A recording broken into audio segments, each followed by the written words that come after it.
Hi friends, my name is Audrey Rogers and I help my husband Demetrius to pastor Generations Church in Gresham. So you know how it's typically the visionary types who get the ideas for the big programs and projects and events, and then it's the more administrative types and the helpers and the volunteers who actually carry out those plans, right? So a couple of years ago, the visionaries in our church had the idea to put on this big rap music concert outreach event for our city. And from the beginning, I knew that it would probably be mainly me who worked to pull that off, which is not a bad thing. I am wired for event planning.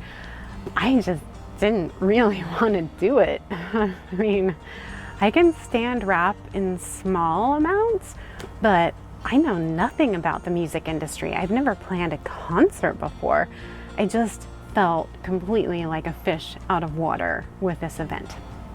And what's funny is that our family in our nightly devotions recently read through the book of Jonah, and I found myself relating with Jonah in one very particular aspect on this read through.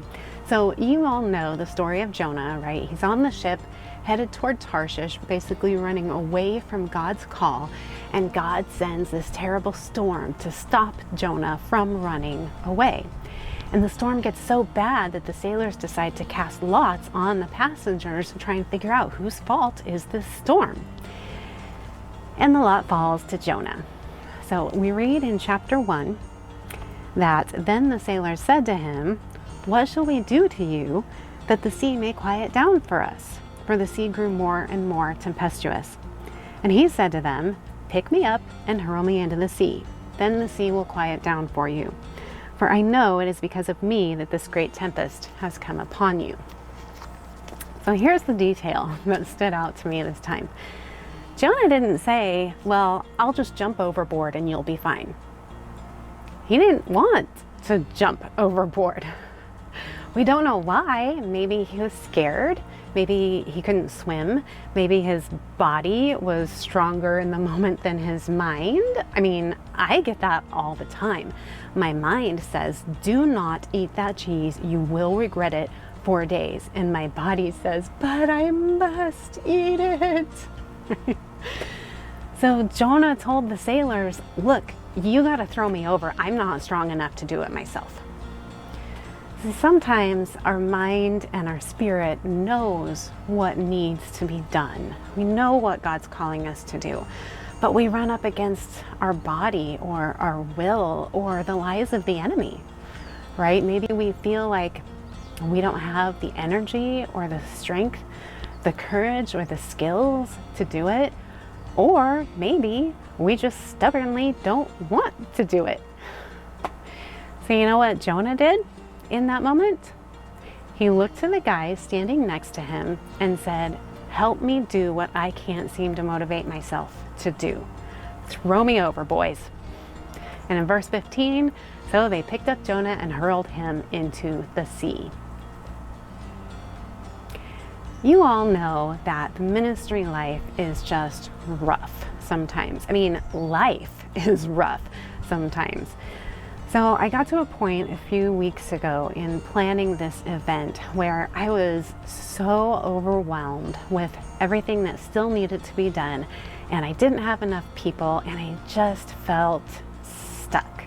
Like Jonah on the deck of that ship, I knew what needed to be done. I just didn't have the strength to move forward. So I told some of my friends, I need a boost. I need a shove. Right? And they gave me that boost that I needed, and we pulled the thing off. So one of the things that I have learned is that I need trusted women in my life to be my coffee and shopping friends in the good times and to stand by me and pray me through the hard times. And sometimes I just need them to give me a shove. Some of those friends are in our network of churches and some of them are not. Because listen to the words of the teacher in Ecclesiastes 4:9-12. "Two are better than one, for they have a good return for their work. If one falls, he will lift up his fellow. If they lay down together, they'll keep each other warm. who can defend himself? But two standing together can defend themselves. And a cord of 3 strands is not easily broken.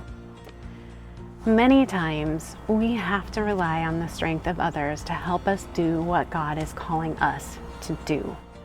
And if you don't have those others, find them. Reach out, make connections, especially if you're new to the Oregon network. We have some amazing women leading this network who would love to connect with you. And they would love to help you connect with other women in ministry in your area. It will take some time and investment, but we are all stronger when we stand together. So God bless y'all and have a great day.